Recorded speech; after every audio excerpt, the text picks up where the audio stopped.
Hi everyone, my name is Mark, and today we're going to take a look at another horrible case with you. On June 28, 2007, when Paige Bergfeld, a devoted mother, failed to show up at her apartment, the police department was thrown into a dutiful investigation.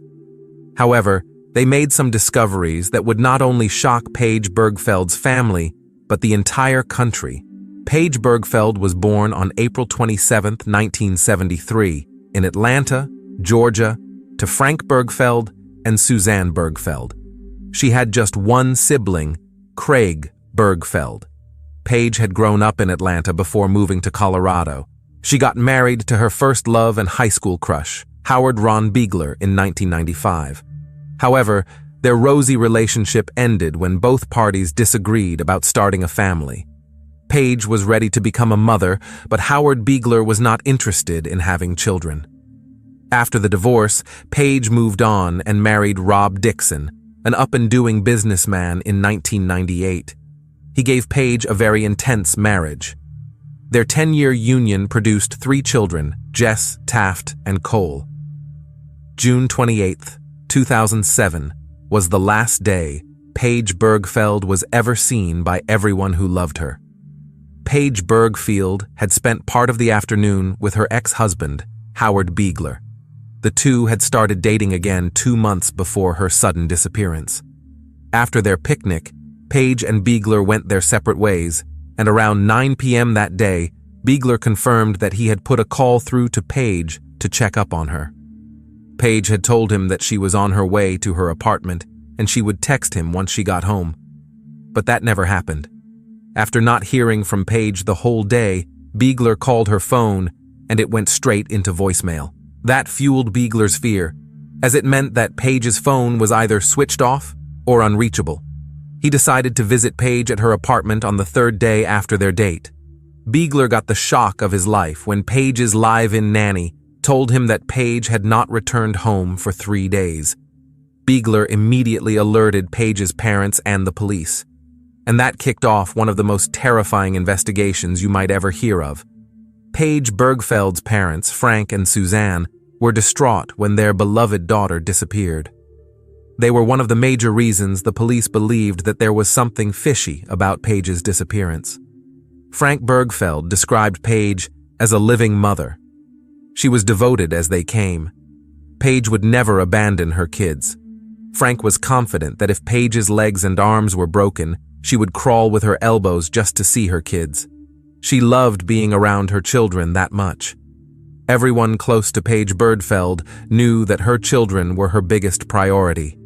Craig Bergfeld, Paige's brother, a plastic surgeon who specializes in facial reconstruction of children, left his home in Seattle to stay with Paige's kids in Grand Junction, Colorado.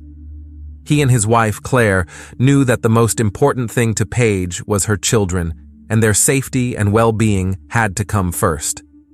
Seeing that Paige was a doting mother, the police were convinced that she had not just abandoned her kids and skipped town. Something was keeping Paige away from her kids, and they kicked off investigations to dig it out. Mesa County Sheriff Matt Hilke started looking into the case.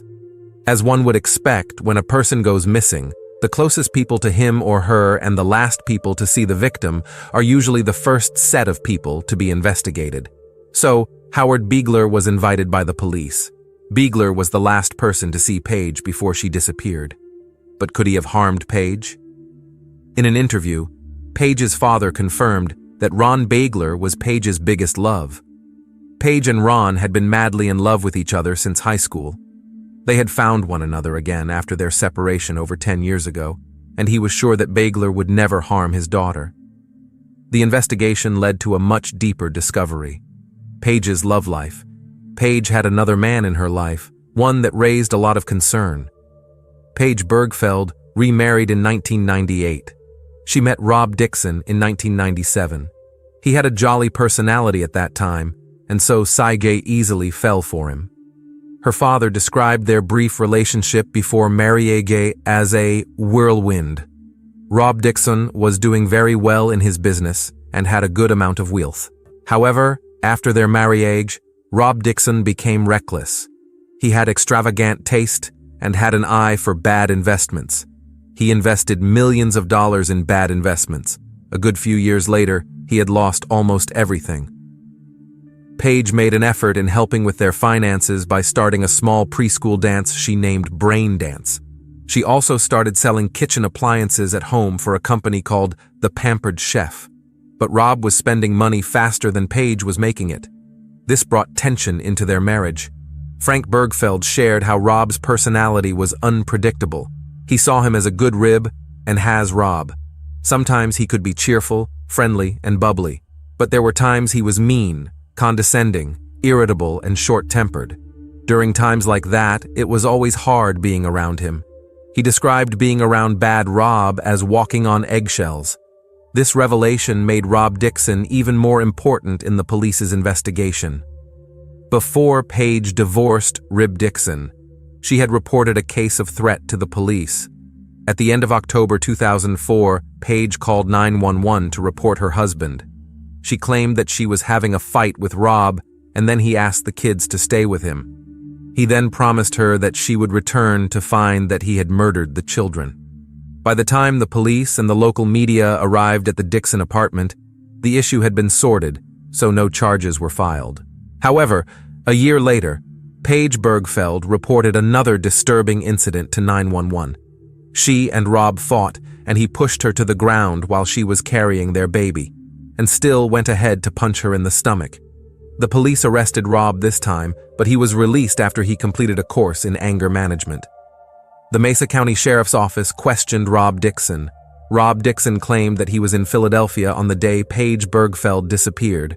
After their divorce, Rob moved to Philadelphia. However, as much as Rob's personality and biography with Paige was gruesome, he had been 2,000 miles away from Grand Junction on the day she disappeared. After the police interviewed Rob, they refused to release details of the interview to the public. Paige's father, Frank Bergfeld, upon finding out that Rob Dixon had a solid alibi, concluded that even men with the most monstrous personalities could not commit murder while they were 2,000 miles away. Although, despite no longer being a suspect, Rob Dixon still remained a cause of concern to the Bergfeld family. 3 months before her disappearance, Paige had posted disturbing contents about Rob on an online message board. She had shared how her children would ask her if their father was going to kill her. She confessed in the post that she could imagine her kids thinking of what life would be like if she actually died. Now, since both Paige's ex-husbands had very powerful alibis, the police had to look for a new suspect. But every person who was close to Paige Bergfeld was in the clear, so who then could have been responsible for her disappearance? This led the police to uncovering a very shocking truth about Paige Bergfeld herself. Paige Bergfeld, to her family and friends, was a devoted mother, hard-wearing woman, and a very bubbly soul. Her father, in an interview with her, shared how Paige loved to bring the family together. It was one of her favorite things to do. She was always very happy whenever her family was together. One thing Bergfeld never expected was Paige's double life. Paige Bergfeld had been living a double life. In addition to Grand Junction, she was a dance teacher and a kitchen appliances vendor. But on the internet, Paige Bergfeld was something else entirely. After she disappeared, her family had found something suspicious on her laptop. Confident that it would not change anything about how he felt about his daughter, Frank Bergfeld called the attention of the police to it. The investigation by the police revealed that Paige had another source of income from being a dance teacher. Paige was an expensive escort. She was known as Carrie. On provocative internet ads, she hinted that customers could get extra services like nude massages and topless. The Bergfeld family was shocked by their daughter's double life.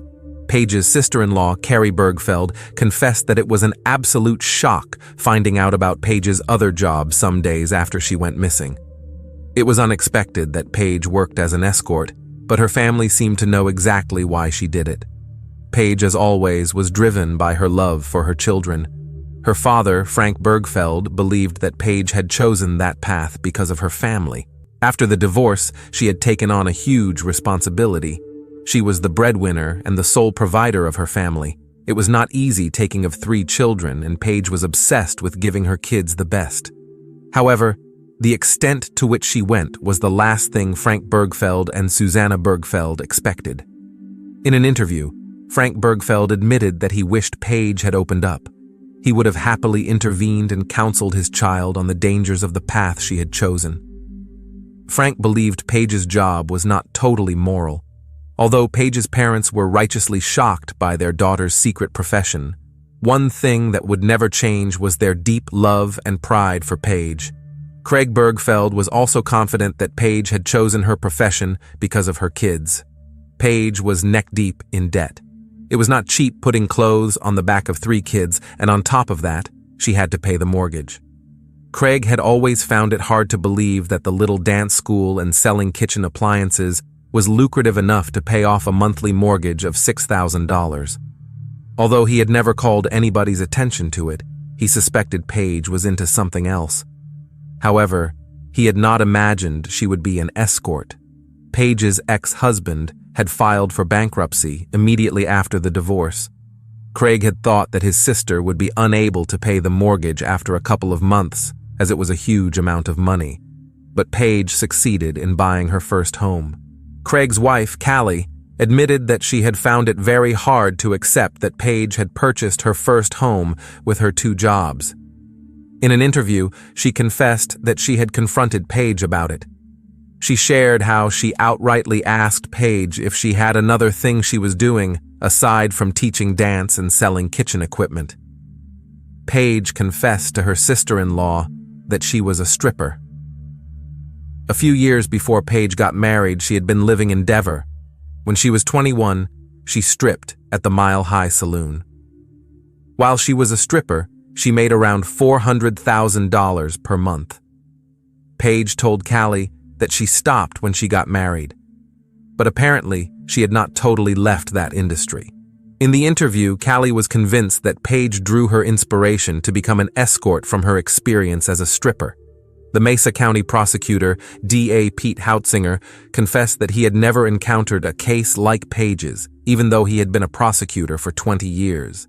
He had never thought someone of her socio-economic background and family background would be involved in that kind of job.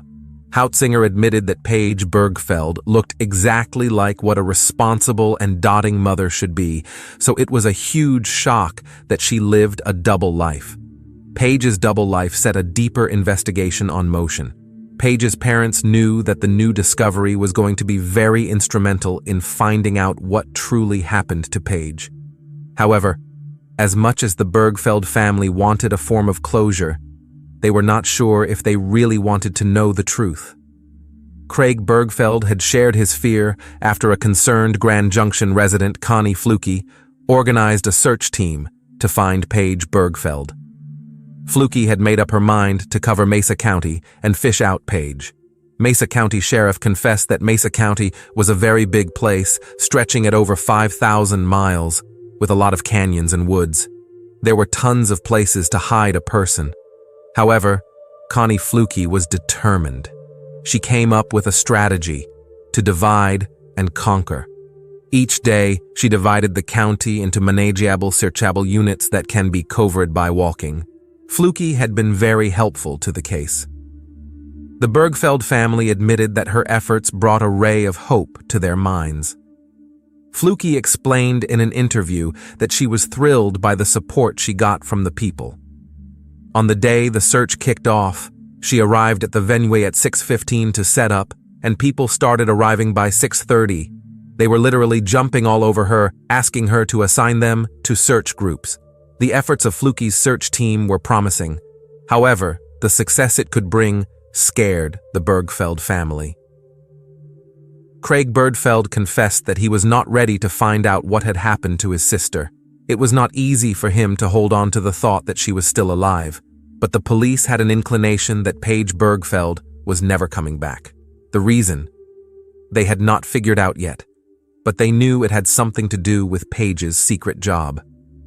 The chief district attorney, Dan Rubenstein, the new prosecutor in charge of Paige Bergfeld's case, found a suspect, Lester Ralph Jones, a middle-aged customer of Paige's escort services. Dan Rubenstein was convinced that Ralph Jones had a hand in the disappearance of Paige Bergfeld. but his hands were tied. The district attorney could not prove anything without Paige's body. The investigation began to drag over an awfully long period of time. This became a source of concern for Frank Bergfeld. A concerned father that he was, he believed that the police were deliberately stalling the investigation, and they did not want to find his daughter's killer. It was a welcome development for both the police department and the Bergfeld family when a hiker found the remains of a body in 2012. It was a relief for the district attorney, Dan Rubenstein, when the hiker found Paige's body, as he was already under so much pressure. The Bergfeld family was already so frustrated. However, although the news that Dan Rubenstein had to break to Paige's family was absolutely heartbreaking, it was a blessing. After the hiker found the body, the police department was not sure it was Paige's, but after carrying out necessary tests, the teeth and jaw matched Paige. However, it was shocking that Paige's body had been at the spot the hiker found it. That area was covered during the search organized by Connie Fluke, but no one found Paige's body. The investigation began to drag over an awfully long period of time. This became a source of concern for Frank Bergfeld. A concerned father that he was, he believed that the police were deliberately stalling the investigation, and they did not want to find his daughter's killer. It was a welcome development for both the police department and the Bergfeld family when a hiker found the remains of a body in 2012. It was a relief for the district attorney Dan Rubenstein when the hiker found Paige's body, as he was already under so much pressure. The Bergfeld family was already so frustrated. However, although the news that Dan Rubenstein had to break to Paige's family was absolutely heartbreaking, it was a blessing. After the hiker found the body, the police department was not sure it was Paige's, but after carrying out necessary tests, the teeth and jaw matched Paige. However, it was shocking that Paige's body had been at the spot the hiker found it. That area was covered during the search, organized by Connie Fluke, but no one found Paige's body. The investigators figured that the murderer must have buried Paige inside a grave deep enough for the search party to miss. Don Rubenstein was happy that he had enough evidence to bring Lester Ralph Jones in. The police could not tell exactly how Paige Bergfeld had died, but they were sure that it was violent. Paige had a fracture in her jaw. The investigators believed that her assailant must have beaten her up. Also, there were remains of duct tape around the corners of her mouth. Paige's jaw fractured shortly before she passed away. This discovery made the items found during the search organized by Connie Fluke make sense. Pieces of documents were found scattered along the highway. Some of the documents had Paige's name, while others had her kids' names. The investigators assumed that the documents must have been flung outside by Paige's kidnapper as he drove her to the spot where he finally took her life. There were other speculations too. The documents could have been flung outside by Paige as a way of helping people to find her. However, Paige's killer had roamed free 5 years after her terrifying end. Lester Ralph Jones did not have a good reputation, so it was easy to believe that he killed Paige Bergfeld. Don Rubenstein gathered enough evidence against Lester Ralph Jones. During the investigation, the police had found Paige's car on the highway. The car had been burned by a fire the police believed started in the passenger seat. Someone had set Paige's car ablaze deliberately to destroy his DNA samples or any implicating evidence. Also, the driver's seat had been adjusted to accommodate a taller person. Although, when interrogated, Ralph Jones denied knowing anything about Paige's burnt car, even though it had been found a few meters away from his workshop. Lester Ralph Jones had a criminal history. He had been convicted of felony, so no one could ever take him for his word.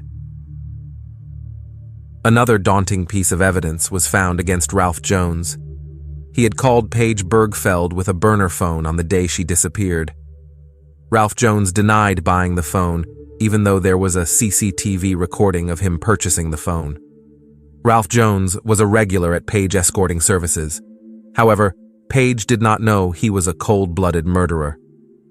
Ralph Jones met his Waterloo after a conversation he had with a local sheriff, Sergeant Art Smith. He had called Ralph Jones to tell him his cars were ready. Sergeant Art Smith had seized 2 cars belonging to Jones. Ralph Jones' response was absolutely unexpected and shocking. It was the response of a man whose guilt was destroying him. Ralph Jones replied, if the sergeant asked him where he would bury a body. This call, along with the other evidence, was the breakthrough the police needed. In November 2014, 7 years after the disappearance of Paige Bergfeld, Lesnar Ralph Jones was arrested and charged with first-degree murder and kidnapping. Ralph Jones had been anticipating the arrest. He had not been moved at all. According to the police officers who arrested him, Ralph Jones had not asked any question. He simply turned around and put his hand behind his back. His bail was set to $2 million. In 2016, Ralph appeared in court. According to the jury, the evidence against Ralph Jones was circumstantial. They were enough to incarcerate him. But in December 2016, 9 years after Paige's disappearance, the jury found Ralph Jones guilty of murder and kidnapping. He was sentenced to life imprisonment.